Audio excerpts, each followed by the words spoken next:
인류가 찾고 있는 것이 평화입니다. 그러나 그 평화에는 거짓 평화가 있고 참 평화가 있습니다. 평화를 파괴하는 자들, 특별히 평화를 깨는 자들을 역사는 단죄를 합니다. 그러나 공교롭게 평화를 깨는 사람들이 노벨 평화상을 받게 되는 아이러닉한 일들이 벌어지게 됩니다. 그렇다면 평화가 뒤바뀌어져 있다는 것을 말씀하고 있는 것입니다. 지금 미얀마에서는 군부 쿠데타가 일어나서 수많은 사람들이 민주화를 위해서 죽어가고 있습니다. 특별히 민주화 평화를 위해서 앞장섰던 아웅산 수치 여사가 지금도 어려움을 당하고 있습니다. 미얀마의 평화를 위협하는 대표적인 인물로 지목되어서 연금, 감금 상태에 여러분 있는 사람입니다. 여러분, 평화를 깨는 사람의 제목입니다. 남아공에 넬슨 만델라가 있습니다. 백인들의 평화를 깨는 사람, 백인의 평화의 통치를 도전하고 순종적인 흑인들의 마음을 흔들어 평화의 파괴자로 지목되어져서 옥고를 치른 만달라입니다. 군부가 통치했을 때 국가의 평화를 가장 위협하는 인물로 정죄를 받았고, 나라의 경제적인 안정 속에 평화 발전을 훼손하는 자로 오히려 낙인 찍혀서 옥고를 치렀던 김대중이 있습니다. 또한 흑인의 인권을 위해서 나에게는 꿈이 있습니다. 백인과 흑인이 함께 식탁에 앉는 소박한 꿈을 갖고 흑인 인권 운동을 했던 마르틴 루터 킹은 여러분 오히려 암살당하고 맙니다. 다 이 사람들은 노벨 평화상을 받은 사람들입니다. 그러나 그의 제목들은 평화를 깨는 사람들이었습니다. 왜 이들이 노벨 평화상을 받았습니까? 거짓 평화를 거부했기 때문에 그렇습니다. 참 평화를 추구했기 때문에 그들은 노벨 평화상을 받은 것입니다. 거짓 평화를 주장하는 사람들은 정의를 두려워합니다. 진리를 두려워하고 자유와 참된 평화를 두려워하는 것입니다. 이 땅에 우리 예수님은 평화의 왕으로 오셨습니다. 그때 헤롯은 자기의 평화로운 왕국이 위협을 받는다고 2살 이하의 모든 사내 아이들을 죽이고 말았습니다. 누구를 위한 평화였습니까? 우리 예수님은 사랑과 평화의 복음을 전하셨습니다. 그 당시 종교 지도자들은 당시 유대의 정치와 종교적인 평화를 위협하는 제목으로 예수님을 십자가에 못 박고 말았습니다. 인류 역사를 보면 참된 평화는 거짓 평화의 힘에 유린당하여 오고 있다는 것을 알 수가 있습니다.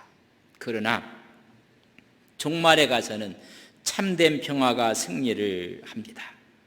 거짓 평화는 설 자리가 없습니다.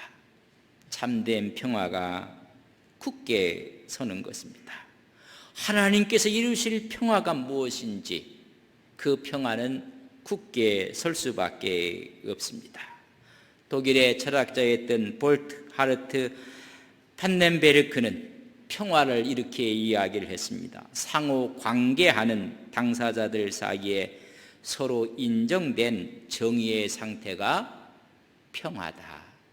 균형이 깨진 평화는 평화가 아니라는 것입니다. 그런 1928년에 태어났습니다. 그가 태어나면서 몸소 겪었던 것은 제2차 세계대전의 전체주의자들의 광기를 그런 몸으로 느꼈습니다. 그 후에 냉전의 시대를 온몸으로 경험했습니다. 60년대 들면서 극심한 좌우 대립의 모습도 다 경험했던 펜넨베르크는 말하기를 힘의 평화를 거부했습니다. 상대를 제치고 평화를 이룰 수 있다는 거짓 평화를 거부한 것입니다. 상호 인정과 상호 대화를 하지 아니하고 상대를 누르는 평화를 거부한 것입니다. 그런 진정한 평화는 하나님의 나라에 있다고, 오직 하나님만이 이룰 수 있다고 그는 외쳤습니다. 지난주가 6.25가 지난 71주년을 맞이했습니다. 남북의 갈등이 해소되고 언제 남북의 평화가 올 것인가? 남북의 정상들이 3번이나 만났습니다. 그래서 6.15 선언이, 14선언이 여러분 나오게도 되었습니다. 여러분, 북한과 미국의 정상이 3번이나 만났습니다. 우리는 종전이 선언되고 평화협정을 통한 영구적인 한반도의 평화정책이 올 것이라는 생각을 갖게 되었지만 지금 알 수가 없습니다. 한반도를 둘러싼 4대 강국들이 미, 중, 더, 일본이 우리를 호시탐탐 노리는 것 같습니다.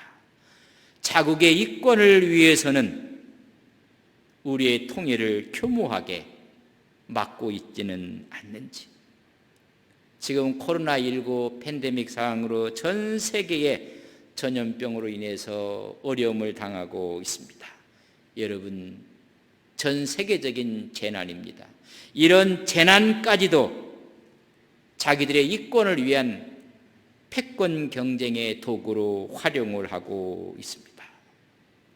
이런 패권 다툼에 우리는 샌드위치처럼 눈치를 봐야 하는 것입니다. 미국의 눈치도 중국의 눈치도. 우리는 지혜와 슬기가 필요하고 우리 여야가 함께 힘을 모아서 갈등 구조를 해결해서 진정한 평화의 길로 가야 되는데, 여러분, 우리의 모습 가운데는 여론팔이를 하고 민중팔이를 하고 감성팔이를 하고 분단과 통일팔이를 하고 예수팔이까지 하는 우리의 제약들을 보게 되는 것입니다. 이런 상황 가운데 진정한 평화는 없는 것인가? 분명히 있다고 오늘 미가서는 말씀해 주고 있습니다.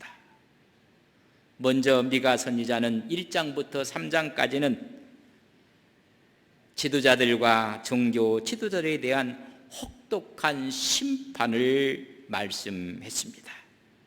그래서 모든 것이 끝난 것 같았고 모든 것을 다 포기해만 하지 않는가라고 이야기한 그 순간 놀라운 하나님의 구원과 회복의 메시지가 미가서 4장에 들려지고 있는 것입니다. 3장까지는 이미 지도자들은 선을 미워했고 악을 좋아했습니다. 오히려 백성들의 가죽을 벗기고 살을 뜯어 먹었다고 미가 선지자가 외쳤습니다. 특권을 악용해서 정의와 정직을 미워했습니다. 때를 가치해서 종교 지도자들은 옳고 그름에 관심이 없었습니다. 하나님의 뜻에도 관심이 없었습니다. 오직 돈만이 그들의 관심사항이었습니다. 거짓 예언자들이었습니다. 돈을 위해서는 거짓 예언을 서슴지 않고 했습니다. 하나님이 우리와 함께한다. 우리에겐 재앙이 없다. 눈먼 돈에 오히려 눈이 어두워진 선지자들의 모습이었습니다. 하나님의 영광이 떠났다고 했습니다. 그러함에도 불구하고 희망이 보여주고 있는 것이 미가서 4장의 말씀입니다. 하나님이 이루실 평화의 서광이 비춰오고 있는 것입니다. 여호와께서 통치하시는 그날 메시아의 왕국이 임할 것이고 하나님 나라가 임할 것을 이야기해 주고 있습니다. 다시 시온이 서게 될 것이고 하나님 말씀이 들려지게 될 것이고 그들은 회복과 승리를 경험하게 될 것을 말씀하고 있습니다. 1장부터 3장까지 시온은 죄로 물든 곳이었습니다. 성서는 이렇게 증언합니다. 3장 10절 미가서에 보면 시온을 피로 예루살렘을 죄악으로 건축하는도다. 평화가 있어야 될 그곳이 피요 죄악으로 가득 찼다고 말씀하고 있고 그래서 파괴될 곳이라고 미가 선지자는 이야기를 했습니다. 그러나 끝날에 하나님의 말씀의 통치가 이루어진 그날에는 다시 율법이 하나님 말씀이 설 것이라고 말씀해 주고 있습니다. 오늘 미가서 4장 2절 후반부에 보면 이는 율법이 시온에서부터 나올 것이며 여호와의 말씀이 예루살렘에서부터 나올 것입니다. 하나님의 새로운 역사하심이 예루살렘에서 나올 것이라고 말씀해 주고 있습니다. 시온은 광야처럼 황폐하고 돌무더기가 되었지만은 이제 그날이 오면 세상에 우뚝 서게 될 것이고 시온에는 악한 지도자들이 있었는데 이제는 우뚝 설 것을 말씀해 주고 있습니다. 미가서 3장 9절에 보면 야곱 족속의 우두머리들과 이스라엘 족속의 통치자들 그 정의를 미워하고 정직한 것을 굽게 하는 자들아 원하노니 이 말을 들을지어다. 그들의 우두머리들 그들의 통치자들은 정직과 정의를 미워하고 말았습니다. 그러나 그날이 오면 그곳에서 하나님 말씀이 증거될 것이고 그들 하나님의 말씀의 앞으로 모여들게 될 것이라고 4장 1절에 말씀하고 있습니다. 끝날에 이르는 여호와의 전에 산이 산들의 꼭대기에 굳게 서며 작은 산들 위에 뛰어나고 민족들이 그리로 몰려갈 것이라. 흩어졌던 곳에 다시 온 민족들이 모여지게 될 것이라고 말씀해 주고 있습니다. 죄인들의 소굴이 하나님의 가르침을 받는 곳으로 바뀔 것입니다. 뇌물을 수수하고 부당한 판결을 했던 지도자들이 하나님의 통치 안에 들어오게 될 것이라는 것을 4장에 말씀하고 있는 것입니다.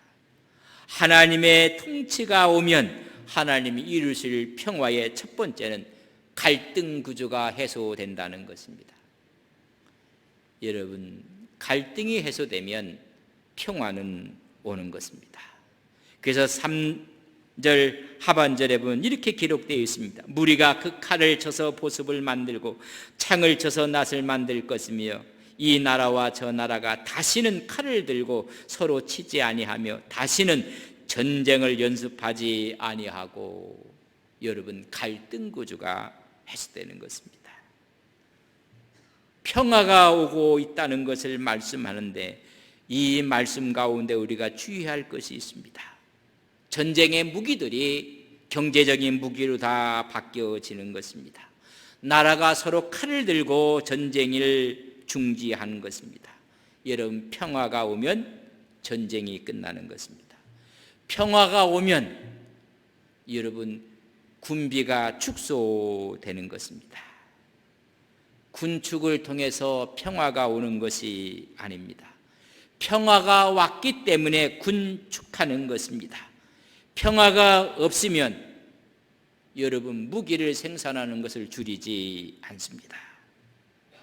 평화가 와야 여러분 모든 무기들을 내려놓게 되고 군축이 이루어지는 것입니다. 평화는 무력으로 만들 수가 없습니다. 평화는 서로가 노력하고 대화하고 인내하고 조정하고 서로가 희생의 산물로 만들어가는 것이 평화입니다. 그러나 이런 평화를 잊고 자기의 유리한 쪽으로 모든 것을 확보하기 위해서 힘을 키우고 있는 것입니다. 오히려 군사력을 증강하고 있습니다. 여러분 그 결과는 갈등입니다. 갈등은 전쟁을 불러올 수밖에 없고 전쟁이야말로 악마적인 만행일 뿐입니다. 평화는 무기에서 오는 것이 아니라 내가 가진 힘에서 오는 것이 아님을 말씀해 주고 있습니다. 온 인류는 힘을 갖기 위해서 노력을 합니다. 그래서 핵으로 무장을 하고, 여러분 그때 평화가 오르는 것이 아니라 갈등만 깊어지는 것입니다. 그러나 인류는 평화라는 이름으로 힘을 갖고 오늘까지 달려왔습니다. 인류 역사를 보는 것을 여러분 사람의 관점마다 다릅니다. 그러나 인류가 기록한 기록 역사를 더듬어 보면 인류의 역사를 3525년이라고 이야기를 합니다. 그전에는 기록이 없었던 것을, 그러나 기록한 역사를 보면 3525년입니다. 역사학자들의 연구에 의해서 그 3000년이 넘는 인류의 기록의 역사 가운데 전쟁이 없었던 해는 몇 년이었을까? 286년은 전쟁이 없었고, 여러분 8%의 전쟁이 없었고, 그 외 3239년 동안은 전쟁이 있었던 것이 인류의 역사라고 말합니다. 여러분 100으로 이야기한다면 8년 동안만 전쟁에 92년은 전쟁이 있었다는 것입니다.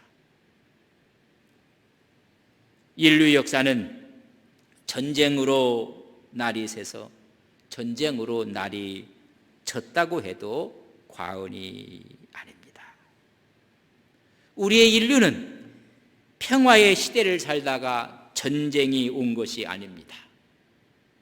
전쟁의 시기를 살다가 가끔 평화가 왔다고 말해야 옳을 것입니다.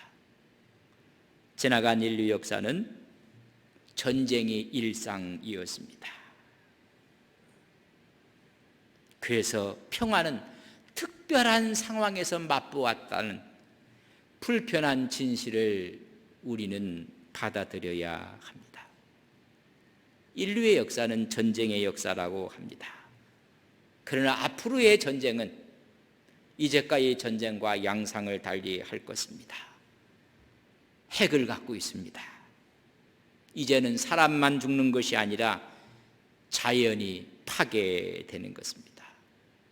세균전, 생화학전으로 인해서 사람만 목숨을 잃는 것이 아닙니다. 지구 자체에 파멸을 갖고 오는 대재앙을 갖고 오게 됩니다.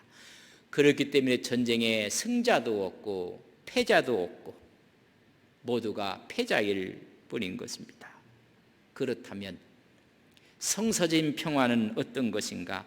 하나님이 이루실 평화가 어떤 것인가? 여러분, 갈등을 해소한다는 것입니다. 그래서 오늘 말씀해 보면 은혜의 서막이 열리면 작은 산들이 모인다고 했습니다. 서로 나라들이 모여 격려하고 권면하고 하나가 돼서 여호와의 산에 올라가자 야곱의 하나님이 전에 이르다 시온에서부터 하나님 말씀이 나올 것인 것을 말해주고 있습니다. 다시 말하면서 여러분, 갈등 구조가 없다는 얘기는 전쟁할 필요를 느끼지 못한다는 것입니다. 무기들은 농기구로 바뀌어지는 것입니다. 다시 전쟁을 연습하지 않습니다. 오늘 전 세계는 전쟁의 연습으로 수많은 재화를 낭비하고 있습니다. 이렇게 다시 전쟁을 하지 않는 연습의 상태가 올 때 인류의 모습은 어떤 모습이 진정한 평화의 모습인 것을 4절에서 말씀해 주고 있습니다. 오늘 4절 말씀해 보면 각 사람이 자기 포도나무 아래와 자기 무화과 나무 아래에 앉을 것이라 그들을 두렵게 할 자가 없으리니 이는 만군의 여호와의 입이 이같이 말씀하셨습니다. 하나님이 말씀하시기를 각 사람이 자기 포도나무와 자기 무화과 아래에 앉아 있게 될 것이냐, 이것이 평화의 모습입니다. 모두가 포도나무와 무화과 나무에 앉는 것입니다. 이 말은 위협이 없고 불안이 없는 완전한 평화의 모습에 대한 관용 구절입니다. 그래서 평화를 이야기할 때 무화과나무 아래, 포도나무 아래 앉았다. 그것은 평화에 대한 이야기입니다. 그때 두려워할 필요가 없습니다. 방어를 하고 경계를 할 필요도 없습니다. 완전한 평화를 누리는 것입니다. 여러분, 도둑이 없고 강도가 없고 적이 없고 착취하는 사람이 없습니다. 이런 이야기를, 평화를 여러분 솔로몬 시대에 또 스가랴의 때 아수르에 의해서 이런 평화의 모습을 그려주는 성경 말씀이 있습니다.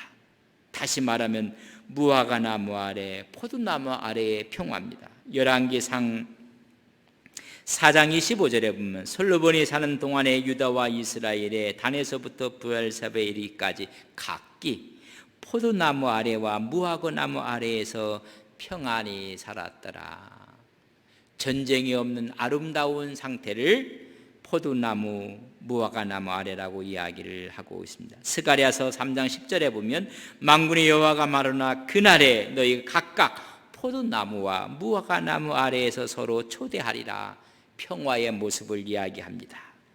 또한 열왕기하 18장 31절에 보면 너희는 히스기야 말을 듣지 말고 아수르 왕의 말씀이 너희에게 내게 항복하고 내게 나오라 그리하고 너희는 각각 그의 포도나무와 무화과를 먹고 또한 각각 자기의 우물물을 마시라. 포도와 무화과 나무의 아래 앉아서 먹을 것이라고 말씀해 주고 있습니다. 요 관용 구절이 뭐냐면 평화를 이야기하는 것입니다. 평화를 상징하는 것입니다. 그러나 이 평화는 진정한 평화가 아님을 아셔야 됩니다. 미가서가 이야기했던 평화가 아닙니다. 오늘 우리는 평화를 이야기하며 미가가 말했던 평화와 다른 성경에서 말했던 무화과나무, 포도나무 아래에서의 평화의 차이점이 무엇인지를 우리는 깊게 여러분 성찰할 필요가 있습니다. 첫 번째, 솔로몬에 대한 평화입니다. 열왕기상 4장 25절 말씀을 다시 한번 봅니다. 솔로몬이 사는 동안에 유다와 이스라엘이 단에서부터 브엘세바에 이르기까지 각기 포도나무 아래와 무화과나무 아래에서 평안히 살았더라. 이스라엘이 저 북쪽에서부터 남쪽에 이르기까지 포도나무와 무화과나무 아래에 있었다. 평화를 그들은 구가했습니다. 근데 그 평화는 어떤 평화인가? 세금과 각 나라의 조공과 군대의 힘에 기초한 평화였습니다. 이것이 솔로몬의 평화입니다. 이방을 정복하고 이방의 것을 오히려 착취하고 탈취하고 압제한 근거입니다. 먼저 세금에 대한 문제입니다. 열왕기상 4장 7절에 보면 솔로몬이 또 온 이스라엘에 12지방 관장을 두매 그 사람들이 왕과 왕실을 위하여 양식을 공급하되 각기 1년에 한 달씩 양식을 공급하였으니 중대한 세금으로 이루어지는 평화였습니다. 거기서 남유단을 제화시켰습니다. 솔로몬은 예루살렘 출신입니다. 유다 지파입니다. 솔로몬은 지혜의 왕이었지만은 통치는 지혜롭지 못했습니다. 왕실의 양식을 위해서 유다와 예루살렘을 제외시켰습니다. 북이스라엘에게만 세금을 부과했습니다. 공평하지 못했던 세금 정책이었습니다. 두 번째, 그들의 평화의 근거는 조공을 받는 것이었습니다.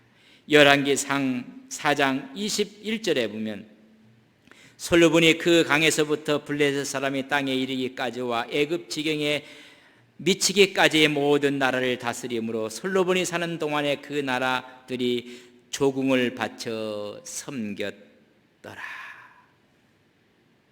조공에 기초한 풍요에 대한 평화였습니다.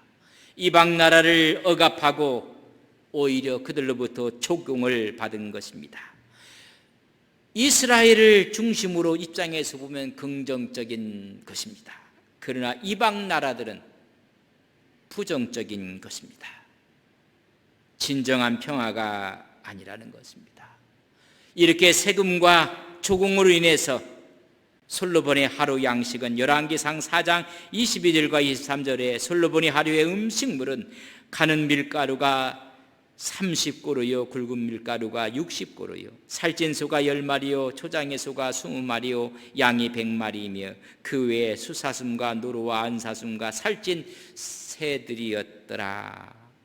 세금과 조공으로 인해서 하루에 들어가는 음식이 여러분 성대한 잔치였습니다. 과소비고 낭비적이었습니다. 솔로몬의 평화는 조공과 세금으로 이루어지는 안정된 평화였습니다. 또 한 가지 있다면 군대의 힘에 의한 평화였습니다.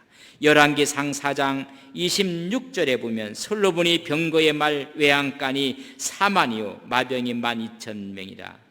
말이 4만이 아니라 말을 두는 외양간이 4만이었더라. 힘을 상징하고 있는 것입니다.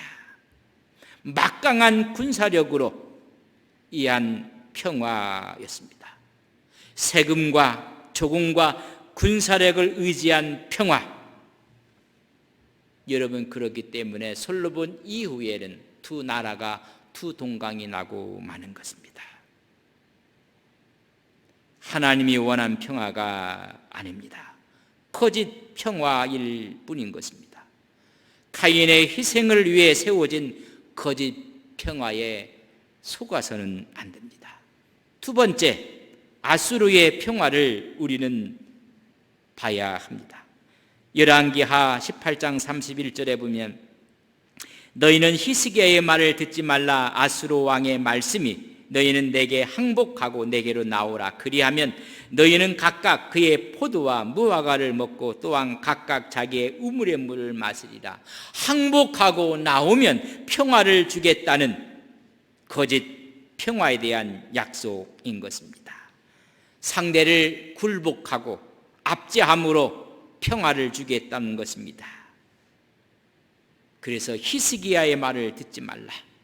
아수르 왕의 말을 들으라. 항복하고 내게 나오면 너에게 평화를 주겠다는 것입니다. 포도와 무화과 나무를 먹고 우물을 먹게 돼 평화를 약속합니다. 항복에 근거한 평화, 옳은 평화가 아닙니다. 아수르의 사네립이 유다 히스기야 왕을 치러 올라옵니다. 여러분, 위성국가가 유다였습니다. 왜 그들이 치러 올라왔냐면 히스기야가 사네림의 감시가 소홀해짐을 타서 조공을 중단하고 말았습니다. 그걸 응징하기 위해서 아수르가 침략을 해서 46개의 성읍을 빼앗기고 예루살렘 성이 포위되었을 때 그의 신하 랍세게를 통해서 희유한 말이 거짓 평화였습니다. 너희들이 나와 항복하고 굴복하면 평화를 주겠다는 것입니다. 하나님이 원하는 평화가 아닙니다. 세 번째 거짓 평화는 이스라엘의 평화입니다. 스가랴 3장 10절에 있는 말씀입니다. 만군의 여호와가 말하노라. 그날에 너희가 각각 포도나무와 무화과 나무 아래로 서로 초대하리라. 평화를 초대했던 이 평화가 완전한 평화가 아니라는 것입니다. 자기들만 위한 이기적인 평화요, 제한적인 평화요, 특권적인 평화입니다. 스가랴가 환상을 봅니다. 바벨론에 잡혀갔던 하나님의 백성들이 돌아오게 됩니다. 이제 우리만 포도나무와 무화과 나무와에 서로 초대해서 우리만 평화를 누리자는 것입니다. 하나님이 원하는 평화가 아닙니다. 이기적인 평화입니다. 우리만 누리자는 평화인 것입니다. 온전한 하나님의 평화가 아닙니다. 오늘 미가서는 진정한 평화를 외치고 있는 것입니다. 끝날에 메시아의 왕국이 이루어지는 그날에 우리는 여호와의 산에 모일 것이고 많은 이방 나라들이 다 그 앞에 와서 하나님의 가르침을 받고 하나님의 도를 행하며 하나님의 말씀을 받게 될, 그때는 칼이 보습으로 바뀌고 창은 낫으로 바뀌고 전쟁은 없고 모두가 포도나무와 무화과 아래 앉게 될 것을 말해 주는 것입니다. 모두가 누려야 될 평화인 것입니다. 어느 한 민족만 누리는 평화를 성경은 말하고 있지 않습니다. 그러기 위해서 서로가 조정하고 타협하고 서로가 희생하면서 윈윈을 이루는 평화를 이야기해주고 있습니다. 억압과 조공으로 이루어진 솔로몬의 평화는 거짓 평화입니다. 이 세금 문제 때문에, 억압 때문에 솔로몬 이후에 나라는 남북으로 갈라지게 되는 것입니다. 상대를 굴복시키고 얻는 아수르의 평화는 거짓 평화입니다. 자신만을 생각하며 이기적인 이스라엘의 평화도 온전한 평화가 아닙니다. 이제는 전쟁의 무기들이 경제적인 도구로 다 바뀌어지며 전쟁이 없어지는 그런 평화를 이야기할 때 우리 모두가 무화과 나무 아래서 포도 안에서 먹으며 먹거리 걱정을 하지 않는 참 평화, 하나님의 평화를 미가서는 말씀해 주고 있습니다.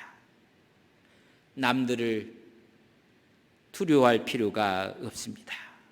함께 누리는 평화를 말해주고 있습니다.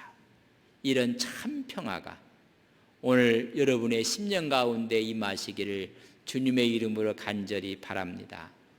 아니, 여러분의 가정 위에 이런 하나님의 평화가 있기를 바랍니다.